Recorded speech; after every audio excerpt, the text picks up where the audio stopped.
she is still shaken up. Since she's the victim of a sexual assault, we're not identifying her or showing her face. She says she's been having some trouble with one of her tires, so she pulled over, hoping to get some air in it.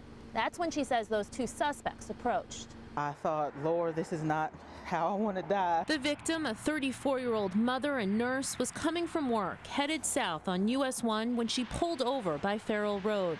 She says those two men pulled up in a black Altima. I was just thinking they were, good Samaritans trying to, help a young lady out with her tire, but they had ill intentions. When she looked up next, she says one of the guys had a pistol pointed at her. She tells me the other opened her car door and grabbed her wallet. She says she had more than $800 in it, money she intended to pay her rent and other bills with. They also took her wedding ring, but the most terrifying part.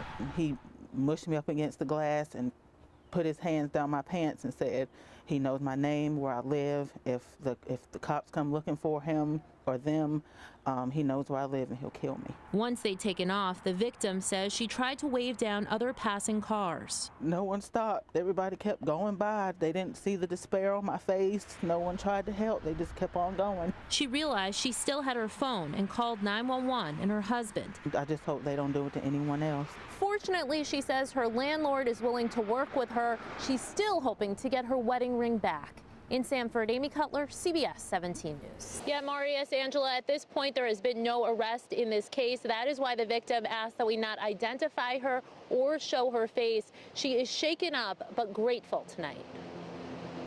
That must have been pretty scary. With her son translating, the wife and mother shot during a robbery outside the Blue Room, a sweepstakes parlor on South Saunders Street, spoke out. I went over to my mom, asked her for her purse. She gave it to him. Despite handing over her purse, which she says contained $7,000, the thief shot her in the stomach. It happened around 11:30 Monday night. Gunshots fired at the sweepstakes. Somebody just tried to rob her. The victim tells me she was with her husband and a sweepstakes employee at the time. She says when she wins, a security guard usually escorts them to their car. This time, he wasn't around. She was really terrified when she was being shot. There was just all sorts of things running through her mind at the time. I requested the call history for the Blue Room. Raleigh police say they've been called there 81 times over the last 6 months. They ranged from security checks to drug law violations to a subject with a gun. As for the victim, she tells me she was also robbed at gunpoint outside a different sweepstakes parlor last month. Still, she won't let this stop her. She believes that she'll return to at least one of these establishments afterwards, since she does make a good amount of money. And so she says she will be back at one of those sweepstakes parlors, I should say, soon. Meantime, she also tells me that there are surveillance cameras outside the Blue Room, so she believes that police have a good idea of who they are looking for. Anyone with information in this case is asked to give Raleigh police a call. For now, we're live in Raleigh. Amy Cutler, CBS 17 News. News. Tina Martinez is devastated. She lost 2 daughters and a son-in-law, and she tells me that it happened at the hands of her husband, a man she has known and loved for 10 years. You're supposed to protect your children. I couldn't do it. That guilt and grief are eating away at Tina Martinez. She was there Monday just before 9 at night at her Woods Crossroads Road home just outside Benson in Johnston County when her husband, Armando Martinez, came out of their bedroom with a gun.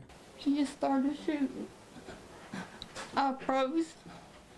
I stood there and I froze.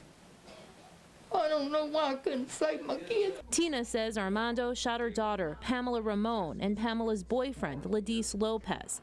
Then she tells me he turned the gun on her. That's when her other daughter, Jessica Aguilar, intervened. She got in front of me and she said, don't. She said, don't shoot my mommy. And I just heard all kinds of shots. And she grabbed herself. She said, Mommy, I'm shot. Tina says as Jessica's husband, Jose Aguilar, tried to usher his own young children out of the house, Armando shot him several times. Tina called 911. Armando took off. Authorities say he was arrested in Harnett County after crashing the pickup truck he was in. Tina still doesn't understand how this happened. She says the family was hanging out when she told her husband to stop drinking. He had to work the next day. He just stared at me in his eyes. It was like this was not my husband. Tina says she hasn't been able to speak to her husband. She tells me his actions don't fit with the man she knows. I want to clear my soul. I want him to tell me why. Why? That's all I'm asking. Armando Martinez remains here at the Johnston County Jail. He has been charged with 3 counts of first-degree murder, 1 count of attempted murder, along with felony larceny of a motor vehicle for taking off in his daughter-in-law's pickup truck. In Smithfield, Amy Cutler, CBS 17 News.